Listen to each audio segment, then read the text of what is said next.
No mundo, o suicídio é a segunda maior causa de morte entre adolescentes, segundo a Organização Mundial da Saúde.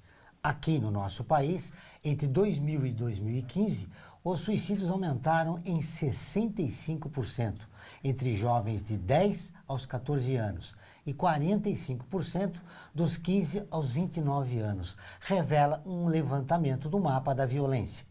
Para falar sobre esse assunto delicado, recebemos no programa a psicóloga Karina Okajima Fukumitsu.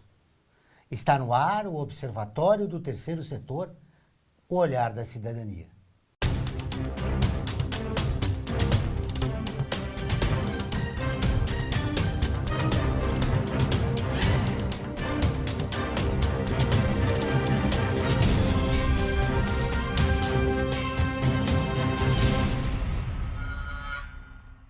O Observatório do Terceiro Setor mostra pessoas que trabalham para a melhoria da sociedade, além de divulgar e interagir de forma comprometida com as organizações de interesse social. Karina Okajima Fukumitsu é autora de vários livros, entre eles A Vida Não É do Jeito que a Gente Quer, de 2016, Suicídio e Luto, Histórias de Filhos Sobreviventes, Suicídio e Gestalterapia, de 2012, e Perdas no Desenvolvimento, um enfoque fenomenológico, de 2012. Muito bem, Karina, seja bem-vinda. Muito obrigada, Joel. Obrigado você pela presença. E muito obrigada pela oportunidade. No passado, como no presente, os suicídios são um tabu na sociedade. O que é os suicídios na sociedade moderna? Os suicídios, até porque revelam várias histórias e idiosincrasias diferentes, para mim eles significam o escancaramento do sofrimento humano. Então, é a forma escancarada de uma pessoa trazer um grito de socorro, né, e fazer um pedido de socorro em relação ao seu próprio sofrimento. Hoje nós sofremos mais do que no passado? Hoje em dia teve um aumento, sim, na sociedade brasileira, infelizmente. Por quê? Quais são as razões? Eu vou trazer várias, né? Até porque quando a gente fala de suicídios, a gente fala de uma compreensão multifatorial. Não existe uma única causa que leva, né, a um suicídio. Até porque eu costumo falar que com o suicídio a verdade vai embora com a pessoa que se matou. Dessa forma, o que a gente pode entender? Se é um fenômeno, se é um evento multifatorial, nós precisamos entender pelo viés biológico, pelo viés emocional, cultural, social. Então, seria um reducionismo a gente só apresentar uma única causa. Então, a gente também precisa considerar fatores predisponentes, né, e fatores precipitantes. Precipitantes são aqueles fatores como se a gente pudesse falar assim, existe a gota d'água, aquilo que fez e que fez com que realmente o sofrimento ficasse escancarado. Mas a gente não pode ser reducionista, inclusive falando que há uma única causa. Sempre se acreditou que o problema do suicídio era uma causa pessoal, era da pessoa o problema, né? Mas a gente tem que pensar na família e na própria sociedade, né? Isso é importantíssimo a gente pensar, porque isso é um mito, a gente pensar que o suicídio é só um ato, é uma morte repentina, violenta, mas que traz uma denúncia de uma comunicação, de um pedido de socorro, não somente individual, mas coletivo. E como você acabou de falar, né, um suicídio individual traz exatamente uma compreensão da disfuncionalidade, principalmente das interações que essa pessoa tinha com as relações que ele convivia. Você concorda com os meios de comunicação em relação à cobertura que eles fazem a respeito do tema? Existem algumas normas da Organização Mundial da Saúde, então a gente realmente, como o suicídio é um escancaramento do sofrimento humano, a gente precisa também compreender que nós precisamos preservar, inclusive a pessoa, a imagem da pessoa, bem como de sua família e de seus amigos.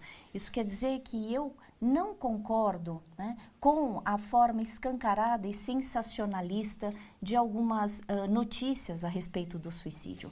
Porém, eu compreendo que nós precisamos falar falar de uma maneira respeitosa, né? A gente não precisa falar sobre, colocar o nome, evidenciar o nome da pessoa, tampouco o sobrenome da pessoa que se matou. A gente não precisa ficar divulgando um método letal do qual esta pessoa se matou. O que a gente precisa, ao falar de suicídio, é trazer a ideia de que a pessoa, né, pode ainda, em vida, procurar ajuda. Então, isso que a gente precisa divulgar e para isso que eu vejo muito sentido na ideia da gente falar a respeito do suicídio. Você está falando o contrário à crença que existia e que ainda existe, de que o silêncio sobre o assunto, né? Não se falar poderia até resolver o problema, né? O problema não é não falar, o problema é como que nós falamos a respeito do suicídio.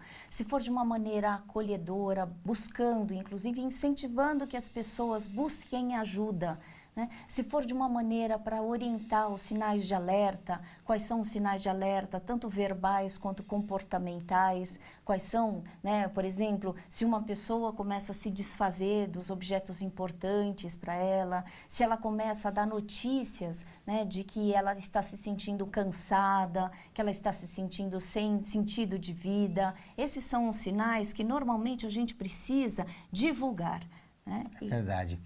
Eu citei o dado no início do programa que jovens entre 10 a 14 anos, crianças estão se suicidando no nosso país.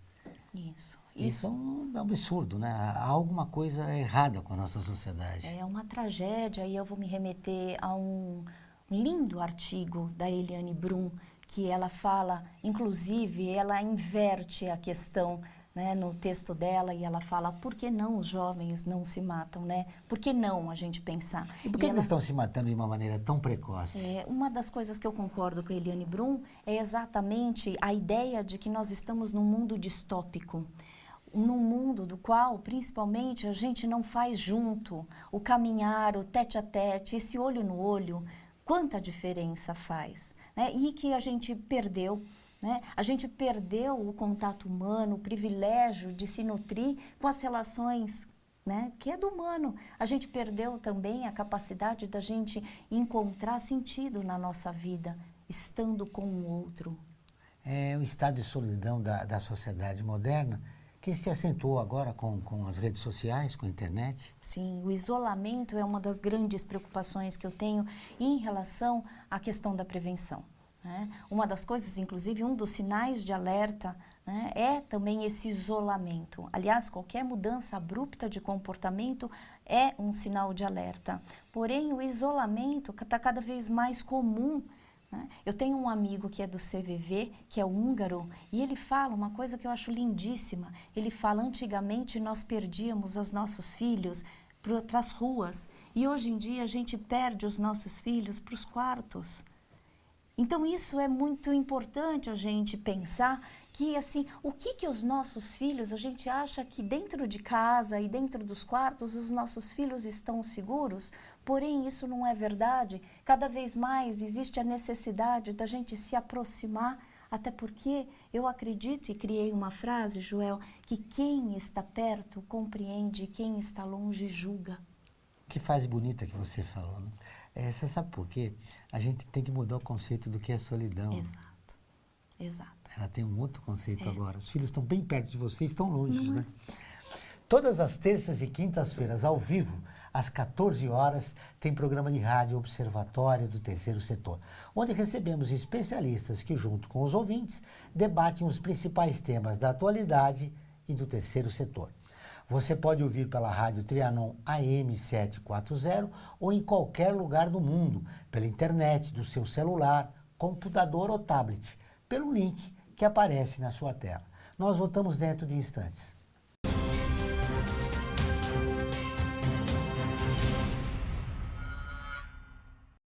A FIA é muito mais que uma escola de negócios. É graduação, pós-graduação, MBA, mestrado e consultoria para empresas. Isso faz diferença. Conheça a FIA.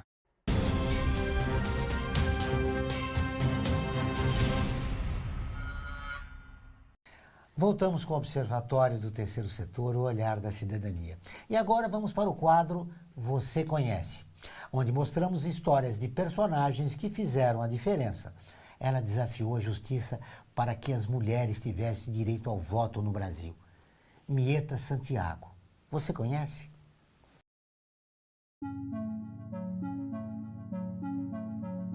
Mieta Santiago, pseudônimo de Maria Ernestina Carneiro Santiago Manso Pereira, teve um papel fundamental para que o direito ao voto chegasse a todas as mulheres. Nascida na cidade de Varginha, em Minas Gerais, aos 11 anos de idade, Mieta foi viver na capital mineira, onde estudou na Escola Normal de Belo Horizonte. Seu pai queria que ela lecionasse, mas a menina decidiu cursar mais 2 anos do 2º grau para poder ingressar na Faculdade de Direito, seu grande sonho.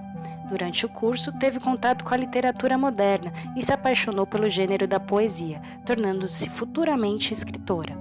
Depois, passou 6 meses na Europa, onde terminou os estudos na área de direito. Nessa época, teve contato com as ideias do movimento sufragista. Em alguns países pelos quais passou, percebeu o comprometimento das mulheres com a política. Aos 20 anos, retornou da Europa. Em Minas Gerais, fundou a Liga das Eleitoras. Como escritora, publicou as obras Namorada da Deus, Maria Ausência, Uma Consciência Unitária para a Humanidade e As 7 Poesias.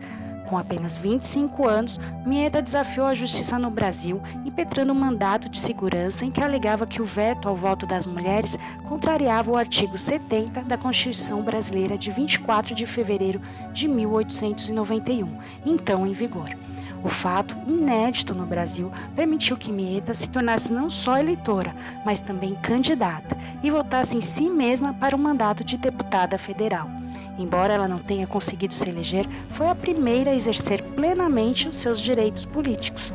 Nessa época, o Partido Republicano do Rio Grande do Norte aproveitou a brecha aberta por Mieta Santiago para lançar a candidatura da potiguar Luísa Alzira Soriano Teixeira, que se tornaria a primeira mulher a ser eleita para um mandato político no Brasil, como prefeita do município de Lages. A coragem de Mieta inspirou Carlos Drummond de Andrade no seu poema Mulher Eleitora. Mieta Santiago, loura, poeta, bacharel conquista, por sentença de juiz, direito de votar e ser votada. Escritora, advogada criminalística, oradora, poeta, sufragista e feminista, Mieta Santiago faleceu na cidade do Rio de Janeiro em 1995.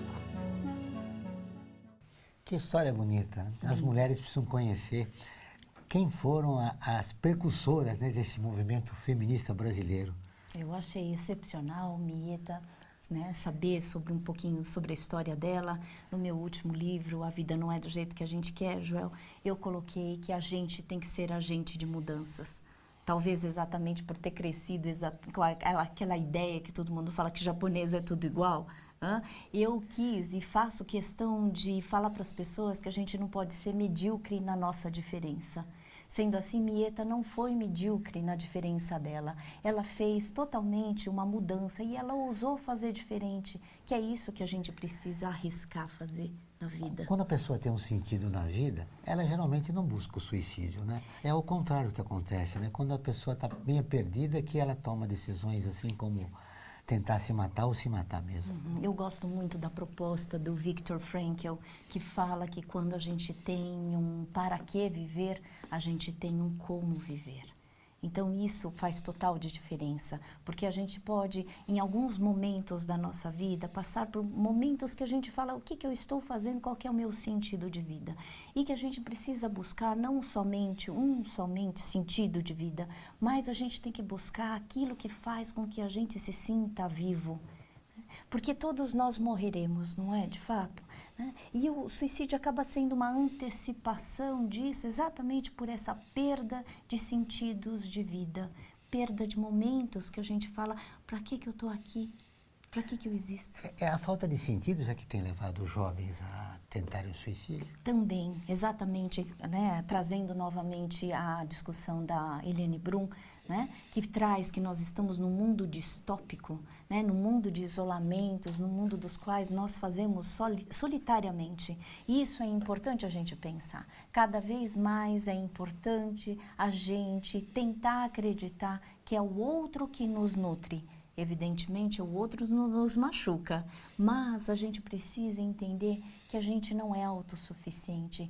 Eu não sou sem o outro. é fundamental o encontro de humanidades. Sim. Mas é o que não tem acontecido com jovens que perdem muito tempo diante do computador. Sim. Essa é uma das razões que os jovens procuram essa solução. Sim, nós como podemos suicídio. pensar também que uma das causas e uma das motivações é exatamente esse isolamento proporcionado pela internet. Hoje em dia, se você quiser falar mal, inclusive, de alguém na internet, você tem a defesa. Né? Existem os jogos, dos quais também tem uma inversão, uma proposta invertida da concepção de morte. Tem alguns jogos que a pessoa mata ou morre e ela se torna, inclusive, mais forte. Então, se percebe assim, que está tendo uma bagunça na cabeça dos jovens, né? Nessas convicções, nesses valores. E também a internet o avanço tecnológico, né? Ele traz exatamente uma não necessidade para a gente ficar quietinho no nosso canto. E o que eu acho mais importante, hoje em dia, a gente perde a oportunidade, inclusive, de brigar com o outro, tete a tete, e aí, então, se frustrar com o outro, que é isso que é o melhor da relação humana. Como os pais devem fazer para controlar os jovens e ter acesso ao que eles fazem no período que eles estão diante do computador? Se aproximar. Né? É você observar o que os teus filhos estão julgando, o que eles estão assistindo. É você também oferecer limites em relação à utilização, né, da tecnologia. Então, o que eu acredito que é mais importante, hoje a gente está numa época da qual a gente se sente, inclusive, exigido, né, na aproximação com os nossos filhos. E isso que eu acho que é importantíssimo. A gente precisa se aproximar e tentar entender qual é a importância que os nossos filhos estão dando para aquilo que eles escolhem assistir. Aquele jovem que se suicidou em Goiânia, com apenas 16 anos, ele teve a ajuda de uma rede de pessoas, né, que estimularam ele a se suicidar. Esse lado nocivo, né, da internet, como pode ser combatido? Pois é, eu acredito que assim, existem alguns grupos que fazem parte da Deep Web, que são perigosíssimos e inclusive são adolescentes que são as pessoas, os curadores desses grupos, né? Tem o grupo The Haters também, que apareceu, que surgiu, inclusive, que está tendo uma investigação. São grupos, né, que utilizam, inclusive, a internet como defesa. E isso que realmente é uma judiação, porque a gente perde o controle, né, do que está sendo feito com os nossos filhos também. Né? O que a gente pode, o que nós podemos fazer? Primeiro é realmente a gente se aproximar dos nossos filhos. Nós pais temos uma necessidade de observar o que os nossos filhos estão pesquisando, estão brincando na internet, jogando na internet. Além disso, a gente tem o dever de conversar com os nossos filhos para orientá-los. O que faz com que ele goste de um jogo, né, e aí prefira um jogo ao outro? Né? Isso é importante porque assim, o estilo de conversa e os assuntos também mudaram. Né? Então, a gente tem que se atualizar, a gente né, tem observado uma pequena mudança, né, realmente, com, por exemplo, esse programa que foi apresentado na Netflix, Os Três Porquês, né, um seriado interessante, que toca no assunto, né, que estimula as pessoas a refletirem sobre o suicídio. O documentário 13 Reasons Why, ele tem, o que eu achei mais interessante foi porque ele trouxe à tona, né, o contexto e a discussão sobre suicídio. Porém, eu tenho algumas restrições em relação ao documentário, tanto da primeira temporada quanto da segunda, exatamente porque uma das coisas que é quase proibido, quase não, né? É proibido pela Organização Mundial da Saúde, é você mostrar a maneira como as pessoas se matam. Já estou dando um certo spoiler, mas assim, num dos episódios, né, principalmente da primeira temporada, existe, né, uma clareza na maneira como a pessoa se mata, a Hannah. Tá? Uma outra coisa que eu acho realmente preocupante no documentário é que isso eles modificaram na segunda temporada. Toda vez que a gente fala a respeito do suicídio, a gente precisa ofertar maneiras das pessoas procurarem ajuda. Por quê? Porque você mexe com a vulnerabilidade do ser humano. Então, assim, o objetivo de um documentário é trazer à luz, o foco, a discussão. Porém, a gente realmente precisa ser muito cuidadoso e, né, seguir as orientações da Organização Mundial da Saúde em relação a como é que a gente vai divulgar, né, o suicídio. Muito bem. Saiba como adquirir computadores, notebooks, servidores e CPUs para você, sua empresa ou ONG, por um preço justo.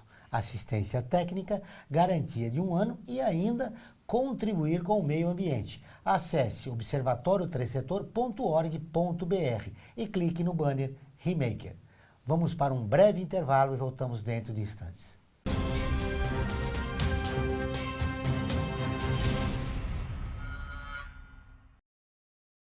Olá, eu sou Laura Gelbert da ONU News.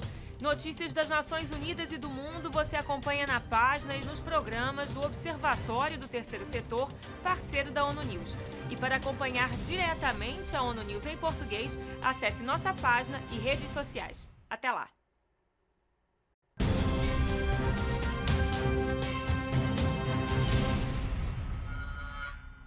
Estamos de volta com o Observatório do Terceiro Setor, o Olhar da Cidadania. Não esqueça, todas as quartas-feiras, às 17 horas, tem programa Olhar da Cidadania na Rádio USP, com temas da atualidade e dos direitos humanos. Anote, todas as quartas-feiras, às 17 horas, na Rádio USP. Em São Paulo, 93,7. Em Ribeirão Preto, 107,9 FM. Muito bem, Karina. Tem um aspecto importante também, que é dos profissionais da área de saúde que trabalham com um tema. O que motivou você a chegar a estudar profundamente o suicídio ou os suicídios? Eu fico muito feliz que você me faz essa pergunta, Joel, porque toda a minha história na suicidologia começou com as tentativas de suicídio da minha mãe. Com 10 anos de idade, então, portanto, há 37 anos atrás, né, faz 37 anos que eu tenho essa história e essa militância, né, para que a gente possa cuidar da prevenção ao suicídio. A gente levava, eu e minha irmã, levávamos a minha mãe várias vezes nas tentativas dela para os prontos-socorros e nós ouvíamos barbáries, tais como: Dona Yoko, a próxima vez a senhora tenta de um jeito mais efetivo para não fazer com que nós percamos os nossos tempos aqui com a senhora. E uma menina de 10 anos não tinha, né, direito à resposta. Uma mulher hoje de 47 anos tem, né, direito à resposta. E a partir disso, eu escrevi o livro Suicídio e Gestalt Terapia, exatamente para incentivar as lides acadêmicas de profissionais da saúde, para que eles pudessem, para que a gente pudesse falar a respeito do suicídio e manejo do comportamento suicida. Que eu nunca tive nenhuma aula sobre isso. E o que ficou dessa experiência? Um pouco de culpa? Como é que você compreendeu essa situação como menina, né? Sim, o que ficou para mim, Joel, é poder transformar, né, a minha dor em amor. Eu amo ser psicóloga, então eu me tornei uma militante e eu me formei em psicologia exatamente para tentar compreender uma alma, não aquela alma saudável, porque eu não conhecia. Eu queria entender a alma disfuncional, aquela alma que, por falta de sentido de vida, tentava se matar, que é um termo que eu cunhei, que é o processo de morrência. Você entendeu porque sua mãe tentou várias vezes suicídio? Então, eu não posso tentar colocar de novo uma explicação única. Então, este processo de morrência foi muito um ensinamento que eu tive dela, que é uma complexidade de comportamentos autodestrutivos.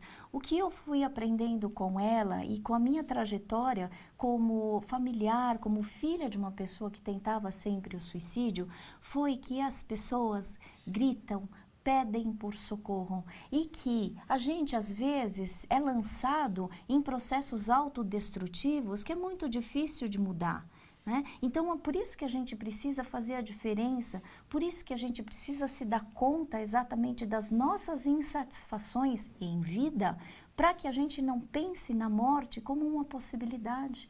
Como entender o problema do suicídio se a pessoa que tenta e consegue deixa uma tremenda culpa na família? Sim, eu costumo também, porque eu me enveredei depois que eu publiquei o livro Suicídio e Gestalt Terapia, eu comecei a estudar e ter muito interesse no enlutamento pelo suicídio, né? Então, aí eu entrei no doutorado e o meu pós-doutorado também foi acerca do processo de luto, né, que é o que a gente chama de pós-venção, toda e qualquer atividade que se faz depois que um suicídio acontece.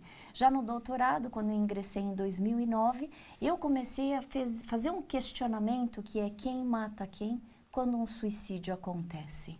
E por isso que existe também esse escancaramento de um sofrimento daquele que fica. Aquele que é impactado, por isso que nós chamamos de sobreviventes, né? Aquele que é impactado, ele realmente vai ficar com vários sentimentos e que ele entra num processo de uma montanha-russa, que eu costumo falar, porque ser impactado como um tsunami, né? Porque o suicídio para mim é visto como um tsunami, é um impacto que você tem que avassala todos os teus sentimentos, tudo aquilo que era conhecido, né? Então a gente também, e é uma maneira que eu fui aprendendo a extrair flor de pedras, que é um termo que eu criei, que a gente precisa, além de transformar dor em amor, a gente precisa transformar desconhecimento, que é essa situação de desconhecimento que a gente é lançado, em conhecimento. Aqui no Brasil, há um grupo de indígenas que já há alguns anos vem se suicidando. O que está acontecendo? Está acontecendo que o grupo de indígenas, a minha compreensão, é que eles escancaram também exatamente a falta de pertencimento. Eu acho que sim, uma das coisas que é uma das motivações do processo de morrência é quando a gente não se sente pertencente ao lugar. E com os indígenas e com os índios, a gente pode pensar que eles foram retirados do lugar de pertencimento deles. Então, o que resta para eles, né? Então, dessa mesma forma, eu faço uma aproximação das pessoas que eu tenho acompanhado e que tentam o suicídio e que falavam ou que falam, né, que eles não se sentiam pertencentes a este mundo. Eles não se sentiam donos de si próprios ou eles se sentiam perdidos deles mesmos. Muito bem, a pergunta recorrente é como nós podemos transformar essa sociedade, a família, para que se evite que as pessoas cada vez mais tentem se matar? A primeira coisa que eu falo é que a gente precisa aprender a acolher o sofrimento existencial. Eu costumo fazer em todas as minhas palestras, eu gosto de fazer origami, e aí então é o tsuru, que é o pássaro da esperança. Vou te dar aqui, muito e obrigado. aí então você vai ser representante, se eu pudesse oferecer para cada um de vocês, porque todas as palestras que eu faço, Joel, eu tento levar esperança, e eu gosto de um ensinamento do Paulo Freire, que a gente precisa aprender a ofertar esperança do verbo esperançar, não do verbo esperar. A gente precisa ser agente de mudanças. Então, se você tem alguém que você se preocupa em relação ao comportamento suicida, estimule para que esta pessoa procure ajuda. Também nós temos um recurso valioso, que é o Centro de Valorização da Vida, CVV 188. Você também pode procurar ajuda também para desabafar. Muito bem. Continuando na linha da sua fala, o que você diria como uma jovem que viveu a tragédia dessa experiência, de ver a mãe, assistir a mãe a várias tentativas de suicídio, e esse jovem que começa a pensar também nesse assunto e quer tirar sua própria vida? O que você diria para ele no final da nossa entrevista? Eu diria, confia, se tem vida tem jeito, você precisa confiar. Inclusive, pensa nos momentos em que você duvidou de algumas situações das quais você não superaria e você está vivo. Se tem vida, tem jeito, tudo passa, as coisas boas e as coisas ruins. Então confia, tenha esperança no sentido de esperançar. Vai viver tua vida, que é isso que importa. Morrer, a morte vai chegar para todos, então não antecipa. vai viver. Muito bem, foi um prazer revê-la. Prazer Muito obrigado todo pela meu. entrevista e parabéns pelo teu trabalho. Obrigada. O programa do Observatório do Terceiro Setor dessa semana fica por aqui. Mas para continuar nos acompanhando, acesse o nosso portal observatoriotercesetor.org.br.